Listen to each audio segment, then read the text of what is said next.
everybody, this is Christopher Brower here with Daily Motor, and today we're driving Volkswagen's hottest hatch.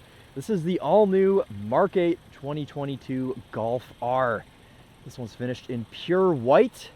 We've got a DSG in this car, though it is offered with a 6-speed manual. We'll be testing out Volkswagen's pretty iconic dual clutch today. This has a 2-liter turbocharged 4-cylinder engine with 315 horsepower, 310 foot-pounds of torque. Pretty crazy LED strip along the entire front of this car. It goes through the grille even.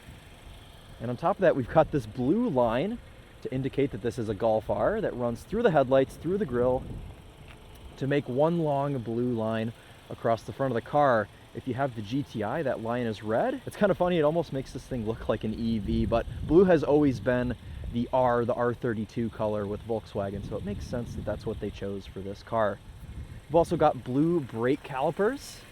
And while we're down here, it's worth mentioning we are running on Pirelli snow tires today, so no crazy summer tire action, but as you can see, there is snow. It is freezing here in Michigan right now, so we are on a set of snows.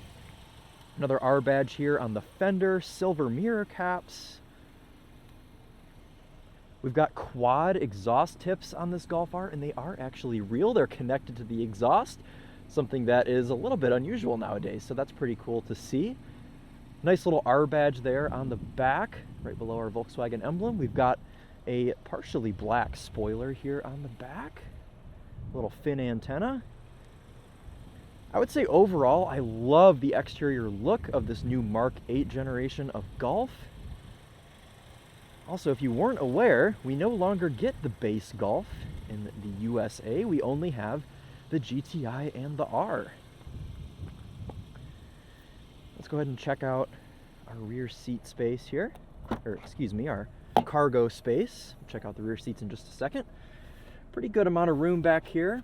Underneath, we do only have an amp or a subwoofer or whatever that is. No spare wheel in this car, so better get AAA or Volkswagen roadside assistance. Little power outlet back here if you have like a tire pump or something like that.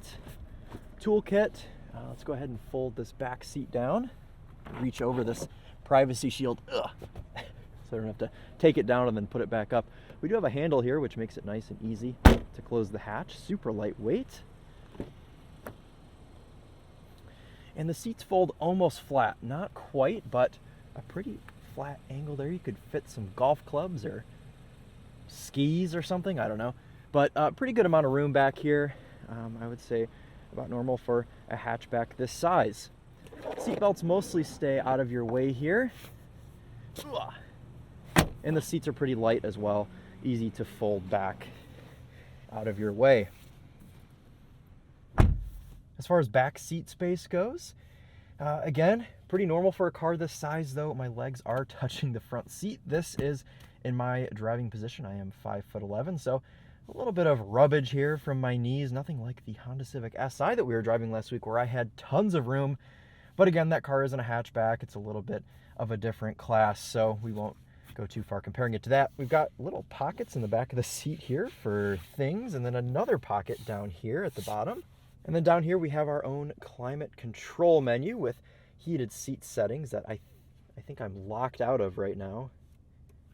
A child lock setting of some sort up there in the infotainment. But when you're not locked out of it, you've got heated seat settings, climate control, and then either way you've got a couple little USB-C ports down there. Of course, being that this is a new Volkswagen, we have no normal USB ports anymore, so you better buy some new cords if you want to plug anything in this Golf R. Other than that, we've got some door panel speakers. We've got some cool ambient lighting that continues back here. Some really nice upholstery, which we'll talk about up front. Reading lights on either side, which are, of course, touch, like everything else in this car. I do have a good amount of headroom, even with a camera on my face. I don't feel super claustrophobic back here. The actual seat itself, the top of the seat is kind of big. You have to look around here to be able to see anything. While we're here, though, let's take a look at the front. You can see it from back here, and then we will step up and show you the driver's compartment.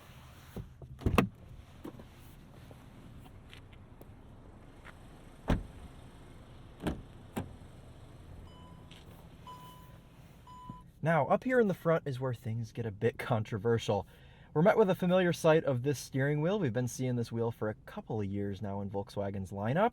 Being that this is an R, we do have the haptic touch buttons on the sides, meaning that these are just big, singular pieces. None of these are actual physical buttons. They're all touch. See my steering wheel heating there is on. I want to turn it off, but it won't. There it goes. So those are all like that. Being that this is a DSG car, we do have steering wheel mounted paddle shifters on the back. Little baby nub shifter down here that kind of reminds me of the one in the new Porsche 911, so I don't mind that. Frees up a lot of console space here and really adds to the minimalist look of this new interior. I mean, seriously guys, there's nothing in here. We've got a very, very limited amount of buttons. In fact, our only buttons down here are the shifter, the start stop, and the parking brake, and that's it. Everything else is haptic touch controls. So if you're interested in an in-depth tour of the infotainment, we have that on Daily Motor with the sound system test of the Golf GTI. I don't want to get super deep into the infotainment today because it is a little bit of a sore spot on this car. It isn't the best thing. A lot of people aren't really the biggest fan of it, including myself. As you can see here, there's no sort of volume knob. There's no climate control panel. Everything is in the screen. And there's 4 little buttons down here that get you to different things. So if you want to go into climate, you press the climate button. You can control everything from here, such as your heated and cooled seats. Don't know why that needs to be in the infotainment, but it's the same story with literally everything. Even your fan control is in here. You have to go to a menu to do that. Drive modes, they are there, but they're also here on the steering wheel, so we'll give it a pass for that. Parking assist, and then also driving assists here, which brings up an entry menu, and then you have to go to a sub menu to toggle things on and off. All right, I'm done with the infotainment. I'm not showing any more of it. Otherwise, we have a fully digital cluster, which is adjustable with buttons on the steering wheel. You can change what you want on either side. I've got mine set to operating temps, so I can see when things are warmed up, but there's all kinds of different menus you can have up here. Like torque distribution, that's probably a pretty cool one. We're going to keep our operating temps on. You can do the same thing on the other side. I just have a speedo on this side, but you can do a lot of the same things. G-meter, torque, acceleration, navigation. You can have nothing, but I like to have my speed there. I've got my rev counter at the top. I've got my gear selector in the middle. You can also change this middle screen if you want to have your speed in the middle, lap time. I like to have the gear right there. It makes me feel like I'm in a race car. I think overall design of everything up here, it's nice. You know, I don't mind the minimalist look, but then when it comes to actually using things with the minimalist look is when it gets a little bit irritating. I mean, look at our headlight controls over here. Even those are touch buttons. And our defrost is over on the left. I've never would have figured that out. I just noticed that. Can you do it in here as well? Oh, you can, it looks like. You've got that option there. There's also different modes for climate. Smart climate, air care, classic. Oh, God. It's giving me anxiety. I don't even want to look at it. Ah! What's happened? No. Okay. Oh, can I? Oh! Look at that. I feel like I'm in a BMW. Anyways. But that's really about it. I mean, everything I would have been able to show you is in the infotainment. And I guess we'll let this car speak for itself as far as driving goes. Let's go ahead and take this thing out on the Daily Motor test route and see what it's like to drive. If you're interested in a test of that Harman Kardon sound system, or if you're interested in what sort of fuel economy this thing gets, make sure to check out Charlie's videos on those things. We'll have those posted as separate videos right here on Daily Motor. All right. Let's take this Golf R out for a drive. Now, before I even take off, actually, let's go ahead and show you the reverse camera, which is pretty nice. It's underneath our Volkswagen badge on the back, which also operates as the handle to open the hatch, which is kind of interesting. It's a badge of many duties. And to drive here, I actually quite like the shifter setup. Going into reverse, going into drive, it all feels very solid and crisp, and I like that it frees up space down here. So let's go ahead and talk about drive modes here real quick before we set off. Comfort, sport, you've got race mode, but then there's also sub modes of race mode, drift mode, which we want to activate right now. Nurburgring mode, which is just like mega race mode, and then your custom driving mode, which I have configured to be sports steering, pure engine sound, so no piped in engine noise, and then everything else in race mode. Oh, and my traction control in sport as well. So we're going to start out in comfort mode automatic and just drive this thing normally, and as we go through the loop, we will progress into the different drive modes and talk about how each of those feel.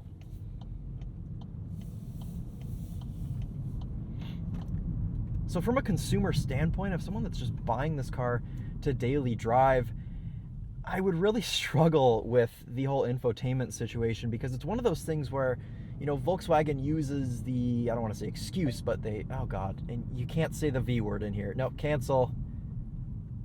Cancel. You think I would learn by now.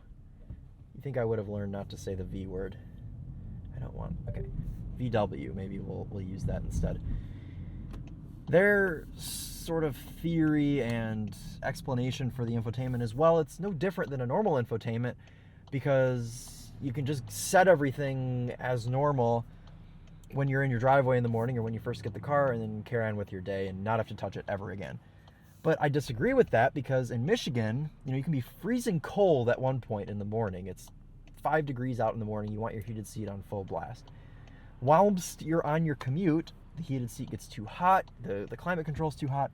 You then have to go into the menu and mess with it that way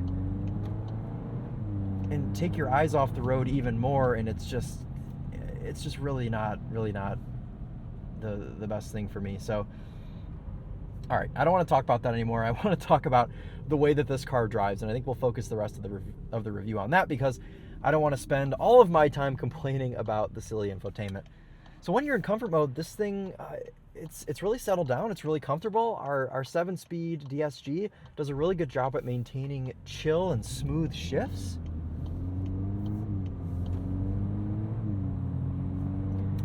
I mean, just butter smooth shifts there. It's not very loud. It rides really smooth. I mean, everything is just very normal car when you're in comfort mode, and I can appreciate that about a performance car. It's nice when they're able to settle down. But all you got to know about comfort is that it's a really nice comfort mode. It explains itself. Nothing's jerky, nothing's sudden. Now, sport mode is also kind of like comfort. I mean, it really just elevates that comfort mode into just sporty, normal street driving. It sharpens things up a little bit. Your steering's a little sharper, throttle response a little bit sharper, but it's not full race mode.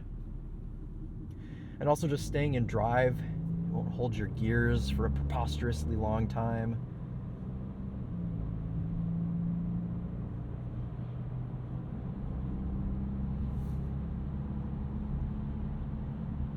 It'll hold them a little bit longer, but as you can see, you know, I'm running 1500 RPM at 55 miles an hour here. No problem. So where this thing really livens up is when you're in race mode, and we're going to go straight to Nurburgring mode, because that is the most dramatic setting. So what that does is it firms everything up, tightens everything up, pipes in a bunch of artificial exhaust noise, which isn't my favorite thing. Makes our paddle shifters begin to react immediately, and you can snap off downshifts in this car.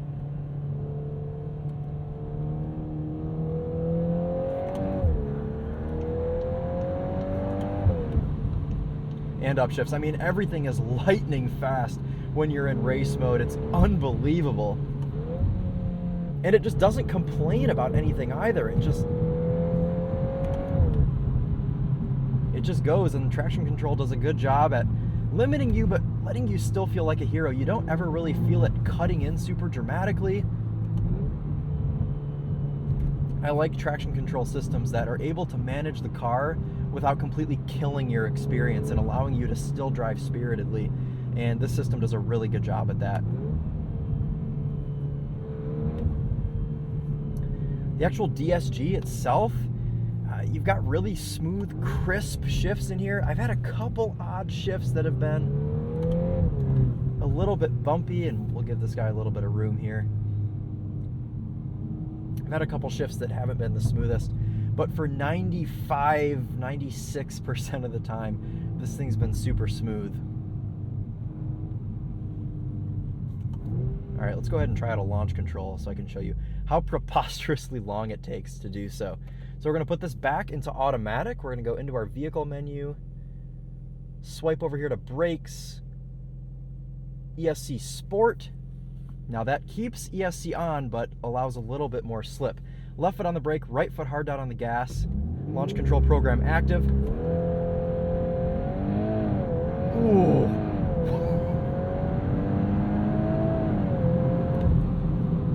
And that propels this thing from 0 to 60 in 3.9 seconds.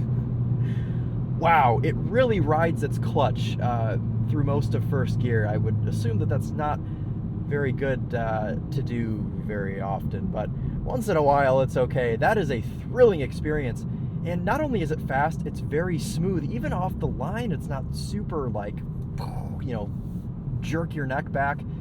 I think with riding the clutch, it's able to set off super smooth, and it just rockets those gear changes off. It is absolutely phenomenal.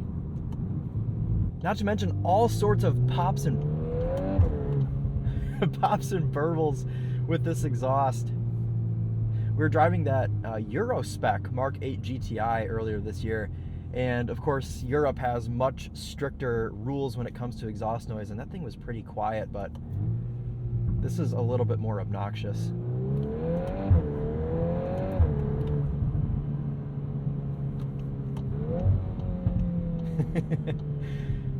It reminds me of a Focus RS in that respect, to where it's just unapologetically loud and it doesn't take itself super seriously when it's just popping and burbling and snorting everywhere.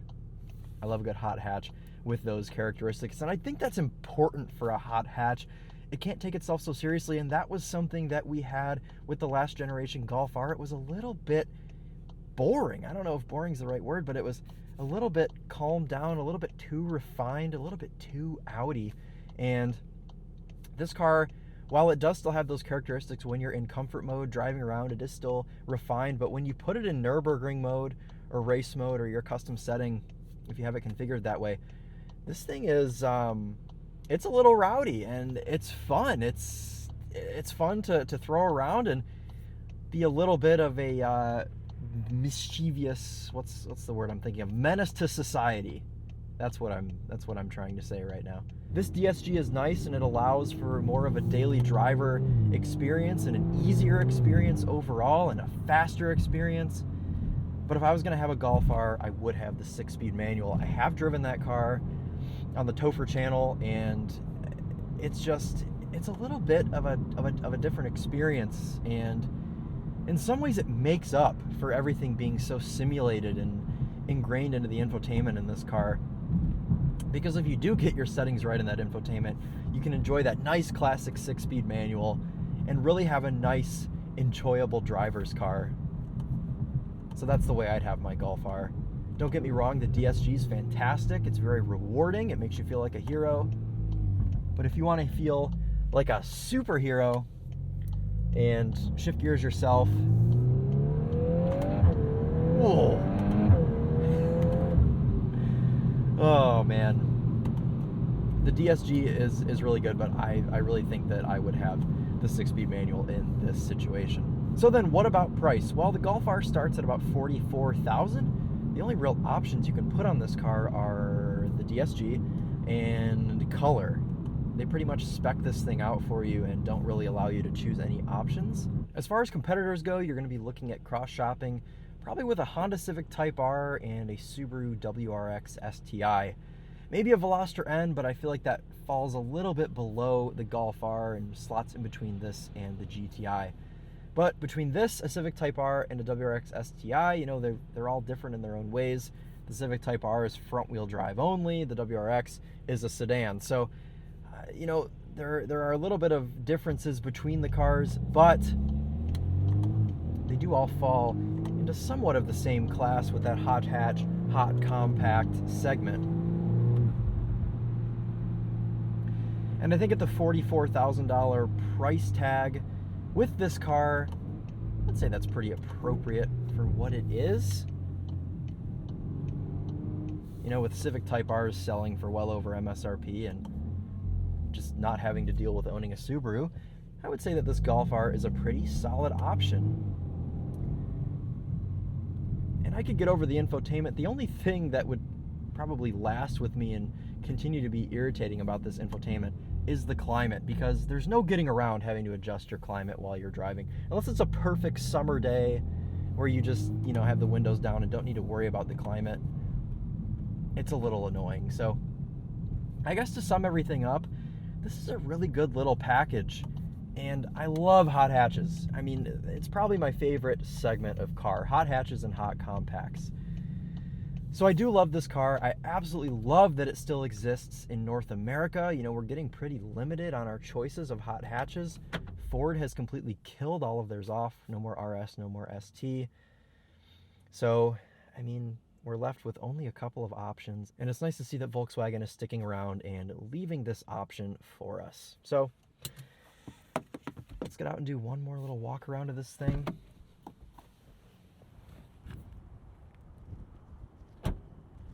Really, really solid exterior styling. And just an overall nice car. If you can get past the infotainment, it is a really, really good car. All right, everyone. Well, thanks so much for watching. It's been a pleasure driving this Golf R today. I hope that you've enjoyed watching.